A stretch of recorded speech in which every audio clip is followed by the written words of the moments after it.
معزز سامعین کرام، آپ سن رہے ہیں دیار اردو چینل پر مستنصر حسین تارڑ کا ناول قلعہ جنگی۔ اگر آپ دیار اردو چینل پر نیو ہیں تو چینل کو سبسکرائب کرنا نہ بھولیں اور بیل آئیکن کو لازمی پریس کیجیے تاکہ آئندہ آنے والی تمام نئی اقساط آپ کو بر وقت موصول ہوتی رہیں۔ چینل کو سپورٹ کرنے کے لیے آڈیوز کو لائک، شیئر اور کمنٹ کرنا نہ بھولیں۔ اس عیار اور دھوکے باز چاندنی میں وہ جھکے ہوئے کبڑے ہو کر کارٹون کرداروں کی مانند مزاحیہ انداز میں اپنے آپ کو پوشیدہ رکھنے کی کوشش میں جھکے جھکے گھوڑے کی جانب چلنے لگے۔ تازہ، کھلی اور بے دریغ ہوا ایک مدت کے بعد ان کے بدنوں کو چھوتی ہوئی نکلی تو اس کی تازگی نے ہڈیوں کی کرچیوں کو تیکھا اور اذیت ناک کر دیا، اور ان کی چبھن نے ٹیسوں کو آسمان تک پہنچایا، اور برداشت باہر بھوک کا لاغر پن ان کے خشک ہوتے دماغوں میں لڑکنے لگا۔ وہ جب بھی گرتے کسی لاش پر گرتے۔ راستے میں رکاوٹیں بہت تھیں۔ قلعہ جنگی کے کھیت میں مینڈھیں ہر جگہ تھیں۔ جب بھی ٹھوکر کھاتے وہ کسی لاش سے ٹھوکر کھاتے۔ وہ دیکھ کر نہیں چلتے تھے، نہ ہی دیکھا جا سکتا تھا۔ اگر دیکھ سکتے تو بھی راستے میں پڑتی اکڑتی لاشوں کے درمیان پاؤں دھرنے کی جگہ کم تھی، اس لیے وہ چلتے تھے تو لاشوں پر قدم رکھتے چلتے تھے۔ میرا خیال ہے وہ شیر محمد تھا۔ اللہ بخش نے جھکے جھکے چلتے مرزا کے قریب ہو کر سرگوشی کی، اور وہ چاندنی شاید اپنے اندر ہائی فائی اسپیکر رکھتی تھی جس نے اس کی سرگوشی کو بلند کر کے پورے قلعہ جنگی پر پھیلا دیا۔ اور میرا خیال ہے وہ شیر محمد تھا، شیر محمد تھا۔ ہر سو گونجنے لگا، کون شیر محمد تھا جس پر میں ابھی ابھی گرا تھا؟ منہ بھار گرا ہوں تو اس کے چہرے پر جا لگا ہوں۔ اکڑا ہوا ٹھنڈا برف تھا، یہاں تک کہ اس کی نروئی پہلی داڑھی کے نرم بال بھی کانٹے ہو رہے تھے، سردی سے جم گئے تھے۔ مجھے شک پڑا کہ وہ شیر محمد ہے، ہوگا۔ میرا خیال ہے کہ وہی تھا۔ اگر وہی تھا تو مجھے تھوڑی دیر اس کے پاس بیٹھنا چاہیے تھا، اس سے افسوس کرنا چاہیے تھا۔ مرے ہوئے بندے سے تم نے افسوس کرنا تھا؟ آہو بھائی مرتضیٰ، اب اس کے مرنے کا افسوس کس سے کریں؟ اس سے کر لیتے۔ اللہ بخش، خاموش رہو، چپکے سے چلتے رہو۔ اس کا ایک بھائی کشمیر میں شہید ہو گیا تھا۔ اس کی لاش گاؤں پہنچی تو اس کے باپ نے برادری کو رونے سے منع کر دیا اور کہا، یہ بیٹا تو کیا، میں اپنے چھوٹے بیٹے کو بھی جہاد پر روانہ کروں گا اور اس کی شہادت کی دعا کروں گا۔ لگتا ہے اس کے باپ کی دعا قبول ہو گئی، لیکن وہ یہاں آنا نہیں چاہتا تھا۔ باپ کی خوشی کے لیے آ گیا تھا۔ ہنسمکھ تھا، سیاہ پگڑی کے نیچے بھی اس کی آنکھیں مسکراتی رہتی تھیں۔ کیا واقعی وہ شیر محمد تھا؟ اس کی ناک سیدھی اور تیز تھی۔ گجرات کے لوگوں کی ناکیں اونچی اور تیکھی ہوتی ہیں، مجھے لگا کہ اس کی ناک تھی۔ تم نے صرف ناک سے اندازہ لگا لیا کہ وہ شیر محمد تھا؟ سردی اور موت میں 3 دن پرانی سب لاشوں کی ناکیں سیدھی اور تیکھی ہو جاتی ہیں۔ کبڑے ہو کر چلتے، ٹھوکروں سے بچتے، کچی فصیل کو نظر میں رکھتے چلتے، انہیں بہت دیر ہو گئی تھی۔ وہاں واقعی کوئی ذی روح نہ تھا۔ اگر کوئی ایک بھی ہوتا تو قلعہ جنگی کے کچے صحن پر پھیلی مکر چاندنی کو فریب دینے کی کوشش میں مبتلا ان جھکے جھکے کارٹون کرداروں کی مانند جھکے جھکے اجسام کو واضح طور پر دیکھ لیتا۔ گھوڑے کے نتھروں نے ان کی قربت سے بہت پہلے ان کی موجودگی محسوس کر لی اور اس کے کان چوکنے ہو گئے۔ وہ کھلی چاندنی میں نہ تھا، فصیل کے سائے میں کھڑا تھا۔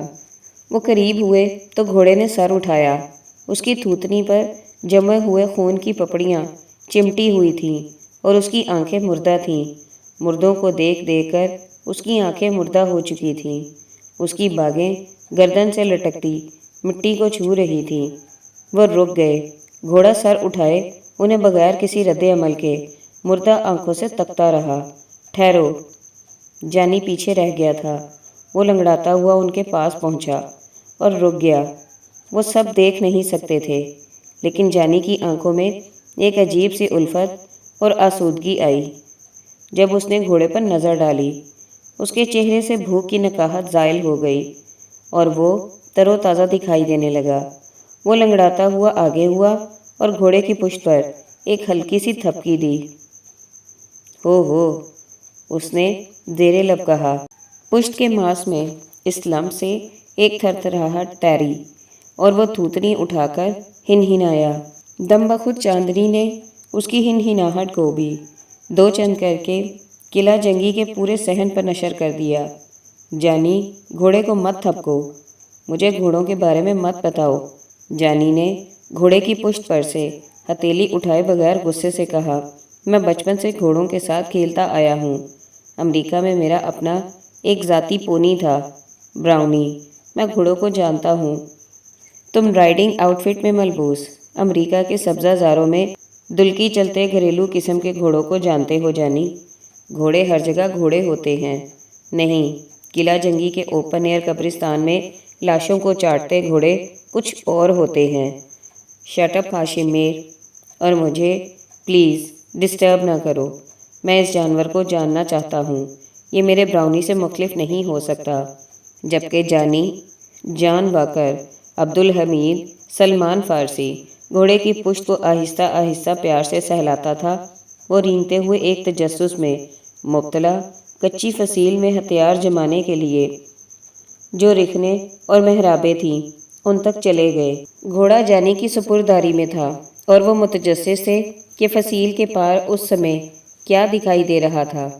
جہاں وہ تھے، قلعہ جنگی میں، یہ حصار مزار شریف کے شہر سے کچھ فاصلے پر ہرے بھرے کھیتوں کے درمیان ایک بلند سطح پر پھیلا ہوا تھا۔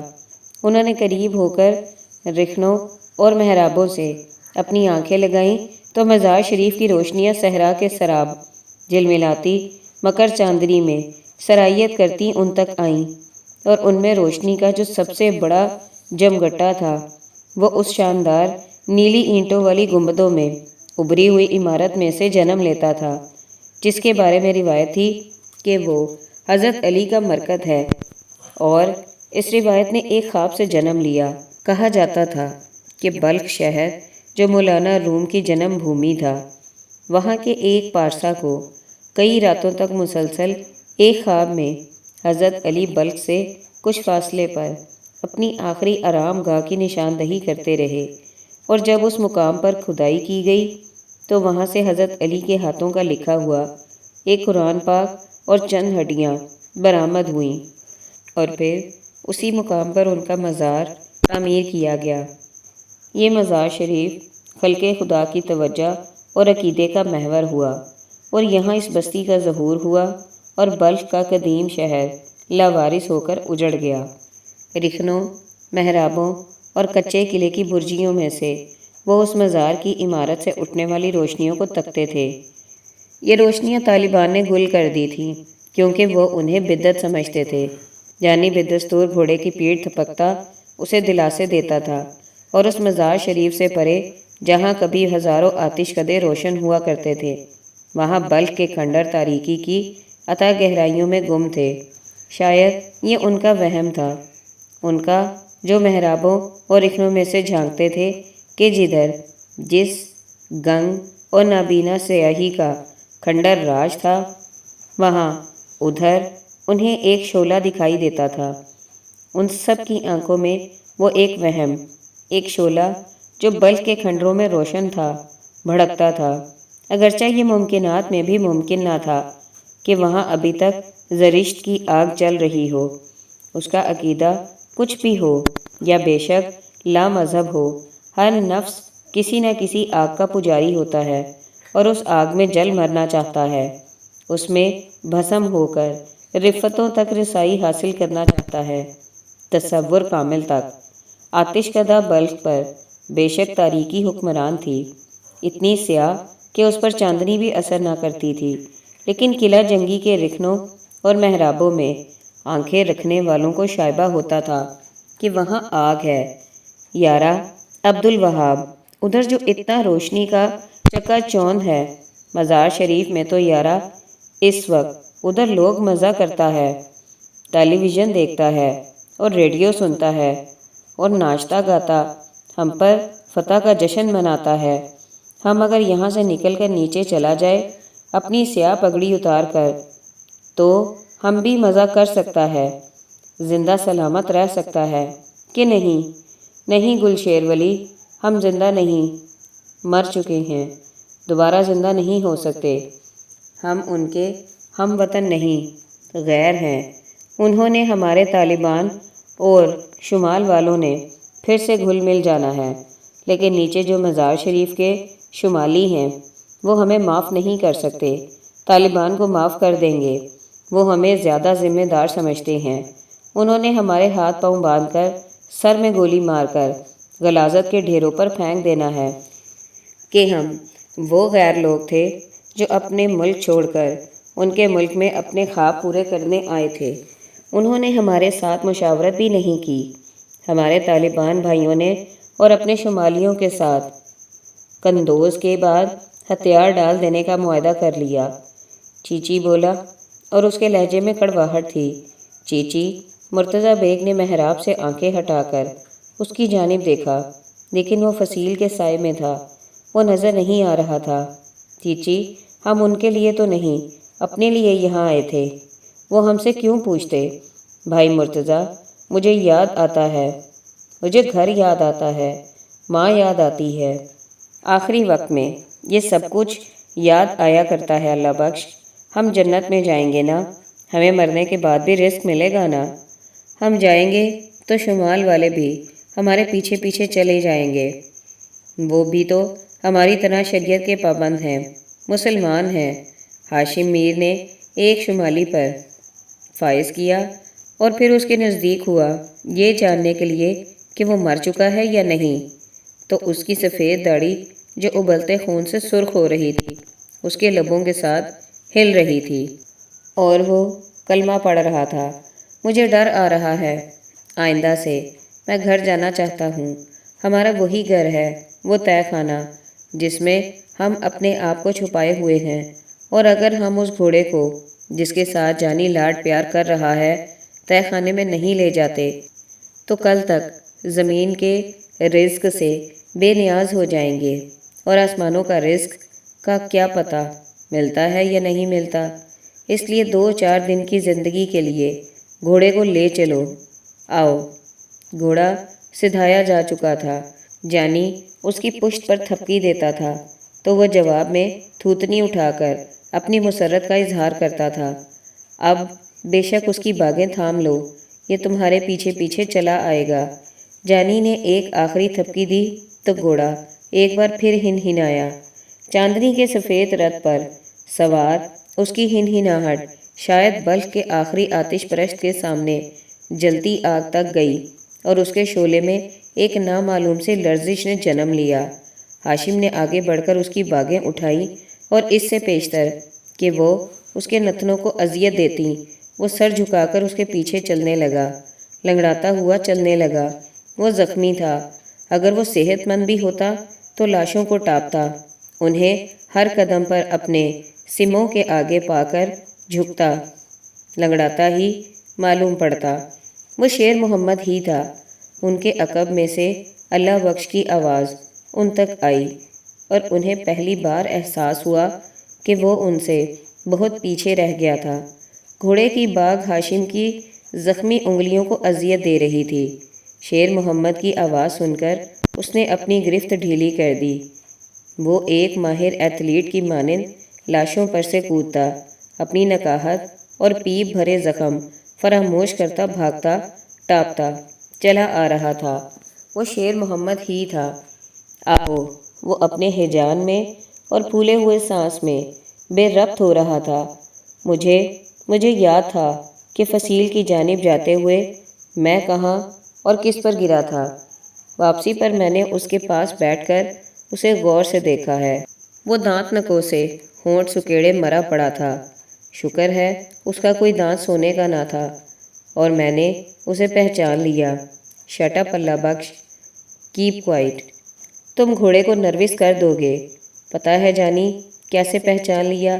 اس کے ہونٹ اسی مسکراہٹ میں سکڑے ہوئے تھے جو مائیاں گاتے ہوئے اس کے چہرے پر پھیلتی تھی۔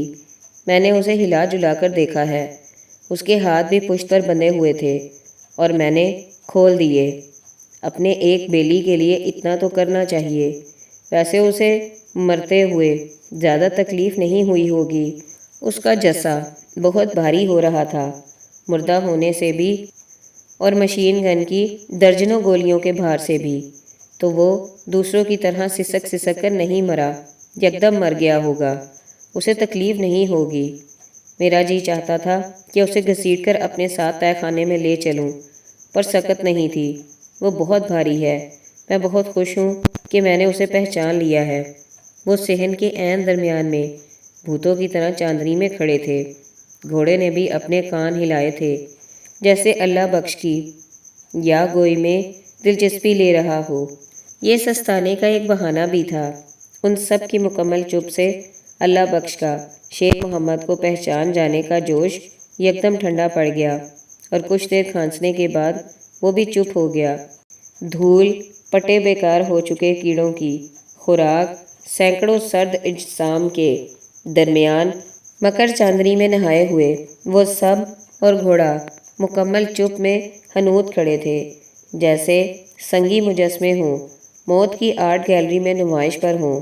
ان پر جو لمحہ وارد ہوا تھا، اس میں وہ فراموش کر چکے تھے کہ وہ کہاں ہے اور کیوں ہے۔